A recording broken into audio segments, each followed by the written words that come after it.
윤석열 대통령이 영국과 미국, 캐나다 3개국 순방을 위해서 출국한 가운데 국민의힘 윤리위는 긴급회의에 들어갔습니다. 한편 민주당은 대통령실 영빈관 신축과 관련해서 공세 수위를 끌어올리는 모습인데요. 정치권 소식들 두 분과 짚어보겠습니다. 이종훈 정치평론가, 김종욱 전 청와대 행정관 자리하셨습니다. 어서 오십시오. 네, 안녕하세요. 네, 오늘 오전에 윤석열 대통령 후보가 5박 7일 순방 일정을 시작했습니다. 3개국 순방, 많은 일정들을 소화하고 굉장히 의미 있는 시간이 돼야 할 텐데요.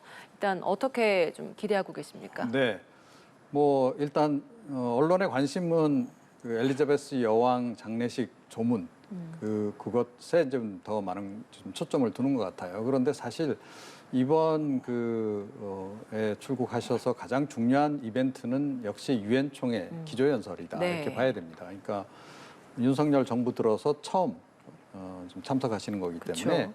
윤석열 대통령의 그 유엔 무대 데뷔의 장이다라는 거죠.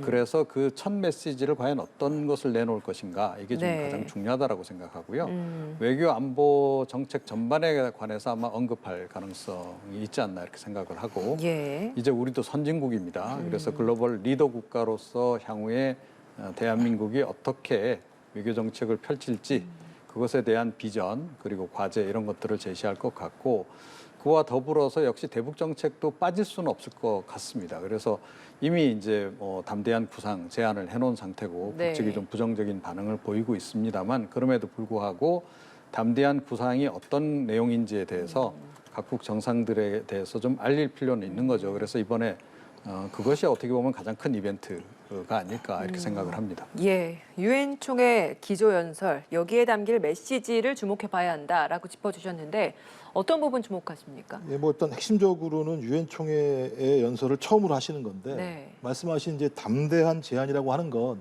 비핵화라고 하는 것의 목표를 달성하기 위한 과정 아니겠습니까?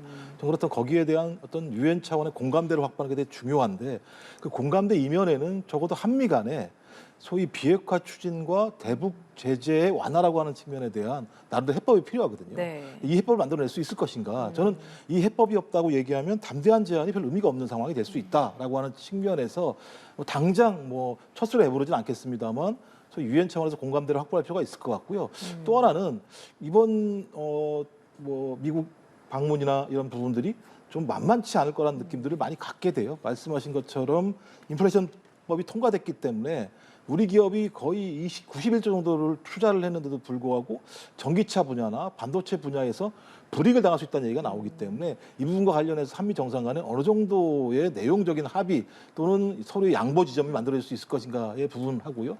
근데 또 한일 정상회담이 벌어지게 되는데 제가 볼 때는 한일 정상회담은 제가 좀 쌍방이 입장만 확인할 수밖에 없을 것 같아요. 네. 그 짧은 30분 동안의 만남 동안 강제징용 문제나 위안부 문제에 대해서 무슨 진전된 내용을 확인할 수 없기 때문에 핵심은 한미 정상회담에서 어느 정도의 성과들을 만들어내서 돌아올 수 있을 것인가.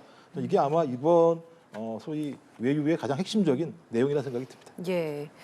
근데 공교롭게도 이렇게 윤석열 대통령이 유엔 총회 참석자 출국을 하는 그 당일에 남북의 합의 정신이 이어져야 한다라는 문재인 전 대통령의 한반도 평화 메시지가 공개가 됐습니다. 물론 시점상으로 보면 9.19 그 군사 합의 기념 토론회가 있기 때문에 내일이 이제 9월 19일이다 네. 보니 여기에 맞춰서 있는 이 토론회 이 메시지 축사가 그러니까 윤건영 의원을 통해서 공개가 된 건데 시점 우연의 일치라고 봐야겠습니까? 네, 그런데 이 9.19의 의미도 있는데 예. 사실은 그 윤석열 대통령이 이번에 그 해외 순방에 앞서서 뉴욕 타임스하고 인터뷰한 내용이 있습니다. 그런데 그 인터뷰 내용 중에 네. 문재인 정부 때 있었던 한일 그러니까 그 남북 정상회담 이것은 정치적 쇼다라고 언급한 부분이 있어요. 예. 제가 보기엔 이게 상당히 문재인 전 대통령을 자극했을 가능성이 크다라고 생각합니다. 어떻게 보면 문재인 대통령으로서는 본인 재임 기간 동안에 가장 공을 들이기도 했고 또 실질적인 성과가 그 차후에 이어지진 않았습니다만 어찌됐건 남북한 정상회담이 여러 차례 열리면서 또 이 북미 정상회담도 또 연결이 된 바가 있고 예.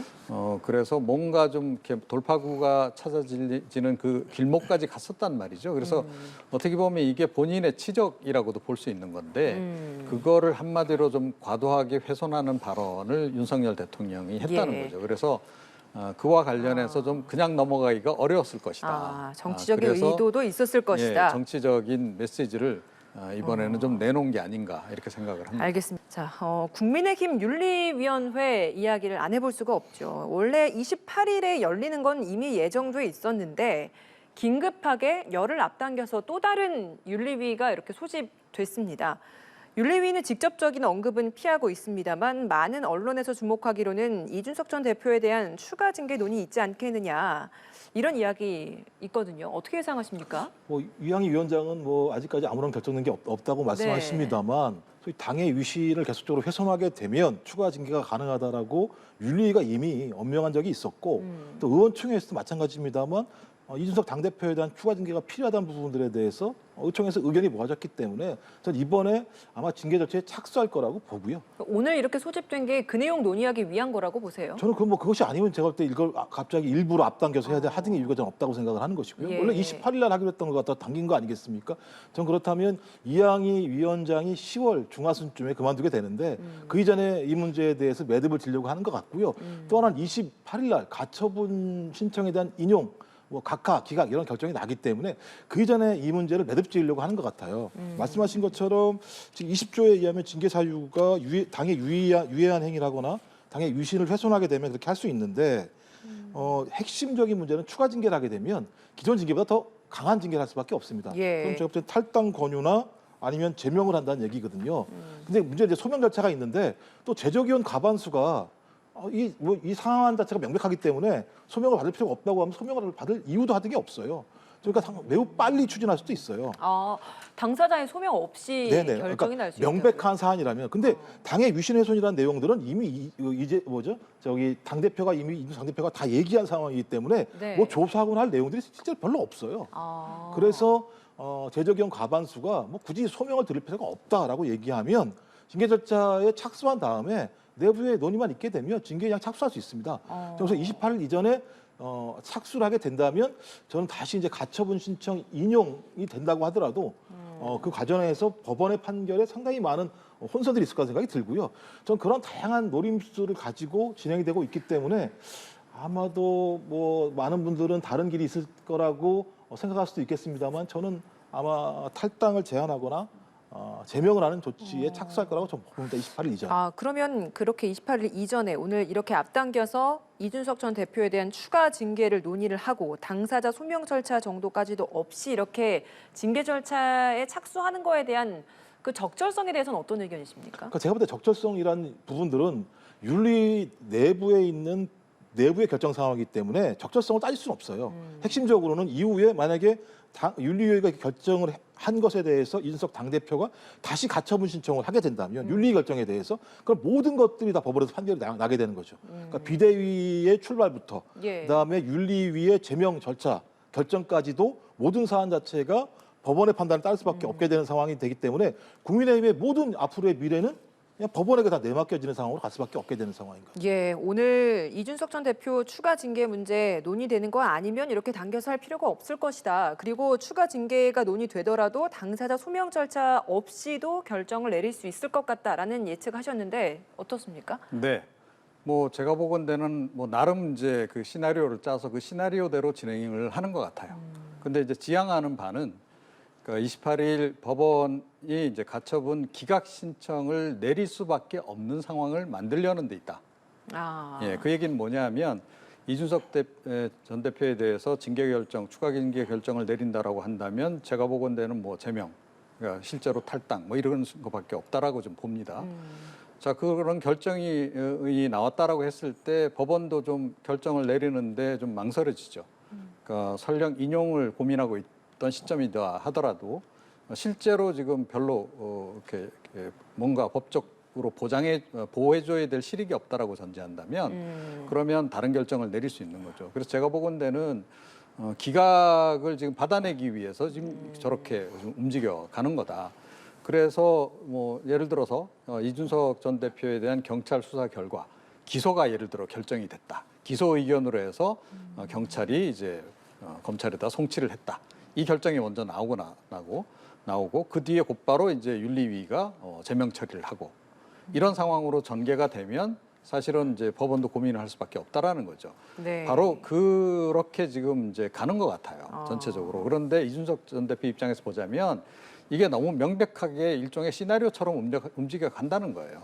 경찰이 갑자기 소환을 하고 그리고 이제 또 소환하자마자 또 이 윤리를 급작스럽게 개최를 하고 이런 것들이 결국 뭐 대통령실 중심으로 해서 이게 다 일종의 작전이 짜여져서 그렇게 가는 거 아니냐라고 지금 이제 이준석 전 대표 쪽에서는 의혹을 제기하는 건데 제가 보건대는 뭐 상당히 좀 실질적으로 그렇게 움직여 가고 있는 그런 정황들이 지금 곳곳에서 드러난다. 대표적으로 윤리위가 이렇게 선거에 임박한 상황이 아니고 이렇게 갑자기 이 회의를 개최해가지고 중대 사안을 결정하고 이런 일이 거의 보기 힘든 광경이거든요. 예, 그런 점도 우리가 함께 봐야 한다 이렇게 생각합니다. 그러면 윤리위의 징계에 대해서도 이준석 전 대표가 만약 추가 징계를 하면 가처분 신청할 가능성이 열려 있잖아요. 네, 그렇습니다. 그러면 그 가처분 신청 역시도 받아들여질 가능성도 있을지 이건 어떻습니까? 그러니까 이제 가처분 신청을 하게 되면 일단 이제 법원에서 어찌됐건 심의를 한번 해야 되잖아요. 네. 자, 이제 심사기일을 언제 정할지는 모르겠으나 그거하고는 이제까지 제기한 가처분하고 과연 이게 통합이 돼서 처리하려고 할지 별도의 사안으로 해서 처리하려고 할지 좀 두고 봐야 되는데 제가 보건대는 윤리위가 아마 이런 제명 결정을 내리는 것을 미리 해서 이게 통합되는 것을 그것조차도 막지 않을까 싶어요. 예, 그러니까 28일 날 이제 그 가처분 신청 심의하기에 임박해서 결정을 내려버리면 사건 통합을 못 하는 거죠. 그죠? 예. 그런 식으로 좀 넘어가려고 할 가능성이 좀 크지 않나 이렇게 생각합니다. 예. 뭐 이준석 전 대표는 경찰 조사 바로 다음 날 긴급회의 여는 걸 두고 오비일하기길 바란다 이런 입장을 밝히기도 했는데 오늘 그 추가 징계 논의가 이루어질지 윤리위 회의 소집 결과가 또 잠시 후에 있을 테니까요. 결과가 발표되는 대로 저희가 또 바로 연결해서 보여드리겠습니다. 자, 이런 상황에서 국민의힘 안철수 의원이 이 전 대표의 가처분 철회해야 하고 당 윤리위도 추가 징계 거둬야 한다라는 입장을 밝혔습니다. 그러면서 이제 당권 도전을 사실상 공식화하지 않았습니까? 이 시점에 이렇게 당권 도전 공식화했다라는 거 저희가 어떤 의미라고 해석을 해야 되겠습니까? 아니, 전 안철수 의원님이 아무런 해법도 아닌 말씀을 하시는 거예요. 양쪽 보고 하지 말아야 될 얘기를 하시는 거예요. 이준석 당대표 보고 가처분을 철회하라는 얘기는 비대위 인정하라는 얘기예요. 그러니까 자기의 목을 치라는 얘기를 자기 스스로 하라는 얘기예요. 이게 해법이 될 수 있나요? 본인이 가처분 신청을 해서 법원에 물어봤는데 그걸 철회하라? 그럼 비대위를 인정하라는 얘기인데 그럼 자신이 지금까지 계속 쌓아왔던 내용에 대해서 잘못했다는 얘기를 인정하라는 얘기잖아요. 말이 안 되잖아요. 그다음에 당 윤리위도 추가 징계를 거둬라라고 얘기하면 그럼 지금까지 윤리위가 정치적인 징계한 거잖아요. 어떻게 철회합니까? 제가 볼 땐 말도 안 되는 말씀으로 제안하신 거예요. 근데 왜 이런 말씀 하셨지? 굳이? 저는 오히려 그러니까 정치적 해법은 맞습니다. 정당의 문제를 그만 싸워라 뭐 이런 말이겠죠. 그러니까 정당의 문제를 정당에서 풀어야지 예. 법원에 가져가는 문제이거나 또는 어떤 정치적 의도를 가지고 일방적으로 몰아붙이는 문제는 문제가 있다. 이렇게 말씀하시면서 정책 해법을 위해서 대통령도 잘못하신 게 있으면 잘못했다고 말씀하시고 윤핵관도 이선 후퇴를 했으니 이 상황과 관련해서 나름대로의 정책 해법을 모색하자라고 얘기하면 전 이해하겠어요. 근데 이준석 당대표한테 할 수 없는 걸 하라고 얘기하고 윤리위한테 본인 스스로의 징계 절차가 당원 당규가 아니라 정치적으로 정치적인 개입이 들어간 거라고 인정하라고 얘기하시면 안 되는 상황이기 때문에 본인은 중도에서 합리적이라는 이미지를 만들고 싶으실지 모르겠습니다만 그냥 한 껍질만 바뀌면 한 껍질만 벗기면 내용은 아무것도 없는 제안이세요. 좀 이해가 안 돼요. 왜 이런 제안하셨는지. 어떻습니까? 이번에 정치인문 10주년 기자간담회였습니다. 이 자리에서 뭐 자신은 윤석열 정부의 연대 보증인이다 이렇게 이야기를 하고 있습니다. 그러니까 중도의 표심도 중요하고 나는 윤석열 정부에서의 연대 보증인이니 나는 당권 도전을 해서 당을 새롭게 꾸려나가겠다 이런 얘기인 것 같은데 어느 정도 영향력이 있을 거라고 보십니까? 네, 그러니까 뭐 지향하는 바는 이런 것 쪽인 것 같아요. 그러니까 지금 당내에서 당내 갈등을 좀 중재도 하고 화합도 시킬 만한 인물은 나밖에 없다. 그 얘기를 지금 이제 하는 거죠. 그렇기 때문에 내가 차기 당대표가 돼야 된다. 이제 그런 이제 얘기인데 윤핵관들하고 뭐 지금 현재까지는 나름 공조 체제를 좀 유지를 해 온 거예요. 자, 그런데 최근의 분위기로 봐서는 뭐 저렇게 비대위도 강행하고 원내대표도 뭐 결국은 이제 윤핵관이 천거한 인물로 가져가고 그러면 차기 전당대회에서 당대표도 윤핵관이 누군가가 좀 미는 그런 이제 사람이 될 가능성이 굉장히 높은데 그랬을 때 과연 간택을 받을 수 있을 것인지 좀 불확실성도 좀 존재하는 거죠. 그런 것들이 조금 반영된 그런 입장 표명이 아니었나 이렇게 생각합니다. 그래도 윤핵관들하고도 약간 좀 차별화를 하면서 본인 나름의 어떤 또 화합형 어떤 리더로서의 이미지 구축 뭐 그걸 좀 지향하는 것 같습니다. 예. 국민의힘 그런가 하면 내일 새롭게 원내대표도 선출하게 됩니다. 많은 후보들이 거론됐었는데 다 어디 갔는지 사라지고 2명만 이렇게 경선이 됐단 말이죠. 추대 이야기도 나오는데 경선으로 가는 것 같지만 결국에는 이게 추대 같은 경선이지 않겠느냐. 이런 입하전이라면 이런 전망이 나오고 있는데 지금 이 원내대표 경선 상황 어떻게 바라보고 계십니까? 아마 내부에서도 깜짝 놀랐을 거예요. 저도 깜짝 놀랐어요. 이영호 의원이 왜 갑자기 출마 선언을 하셨지? 또 어떤 근거에 자신감을 가지고 출마 선언을 전 잘 모르겠더라고요. 그래서 맨 처음엔 윤 대통령께서 무슨 언지를 주셨나? 이런 생각을 했는데 저는 전혀 그럴 것 같지 않거든요. 예. 그래서 생각이 좀 도출적인 것이라는 생각이 들고 내부적으로는 아마도 주호영 의원을 갖다가 추대하는 분위기가 아마 강했을 겁니다. 왜냐하면 이 문제는 경쟁의 문제가 아니고요. 복잡한 국민의힘의 앞으로의 미래의 문제에 대해서 이것들을 담보할 만한 사람을 만들어내는 거예요. 만약에 정진석 비대위 같은 경우도 가처분 신청이 인용돼서 비대위원장 체제가 무너지게 되면 앞으로는 주호영 원내대표가 이 체제를 끌고 가야 돼요.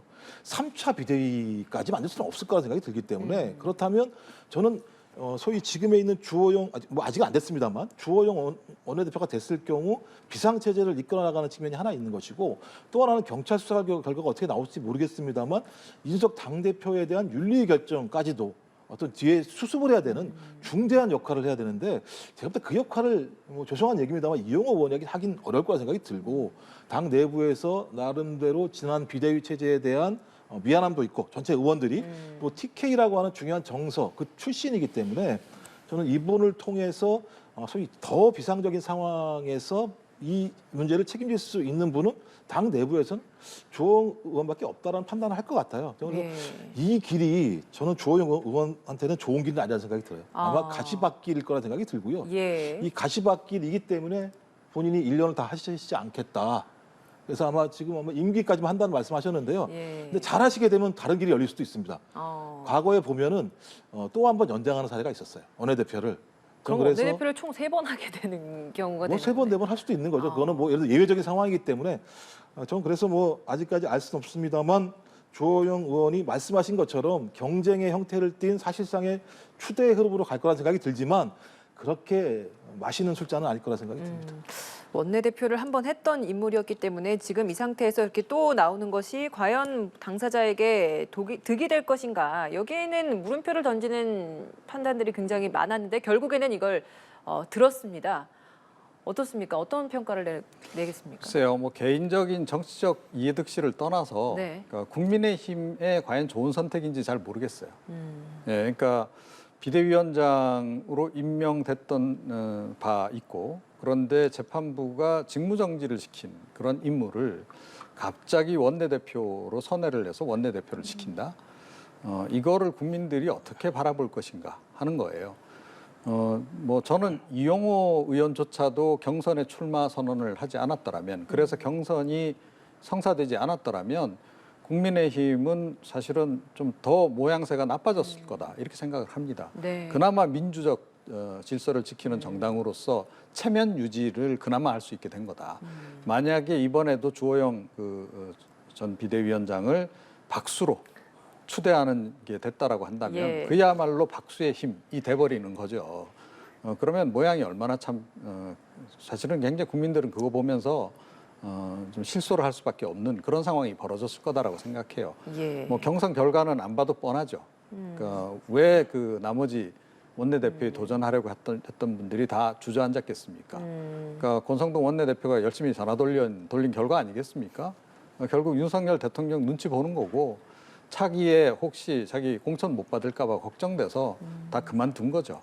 이것도 사실은 정상적인 모습은 아니다. 그리고 국민들이 기대하는 더군다나 이 보수 지지층들조차도 이런 모습을 기대하지는 않는다라고 하는 거 국민의힘 예. 쪽에서 잘 유념했으면 좋겠습니다. 알겠습니다. 자, 30초씩 시간을 좀 드리겠습니다. 내일부터 나흘 동안 대정부 질문 시작됩니다. 윤석열 정부 들어서 처음 열리는 대정부 질문 국정 첫 정기국회 모습이기 때문에 서로 굉장히 중요한 것들을 논의해야 하는데 결국엔 또 정치적인 공방만 벌어지지 않겠냐라는 시각이 있는데 국민들이 어떤 부분들을 좀 주목하면서 바라봐야 하겠습니까?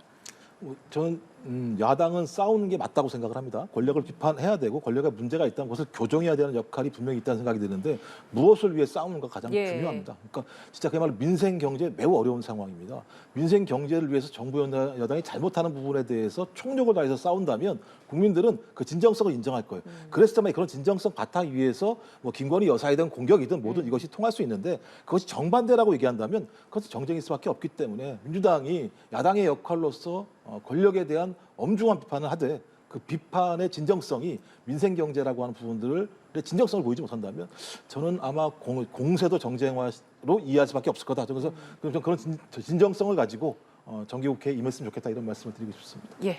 네, 그러니까 윤석열 정부 들어서 첫 번째 정기국회 아니겠습니까? 예. 그래서 지금 윤석열 정부가 보여줘야 할 게 많죠. 그러니까 문재인 정부하고는 뭐가 달라지는지, 정책 방향이 어떻게 바뀌고 있고, 문재인 정부와는 뭐가 달라지는지. 그렇죠. 우리의 국정 철학은 뭔지 이거를 이번에 확실하게 뭐 국회의원들뿐만 아니라 국민의 대표 아니겠습니까? 결국 국민에게 선보이는 자리다. 그래서 이제 과연 준비가 어느 정도 됐는지 잘 모르겠는데 예. 국민들도 그 부분을 아마 굉장히 유념해서 보지 않을까 이렇게 생각합니다. 예, 알겠습니다. 두 분 말씀 여기까지 듣겠습니다. 이종훈 정치평론가, 김종욱 전 청와대 행정관이었습니다. 고맙습니다.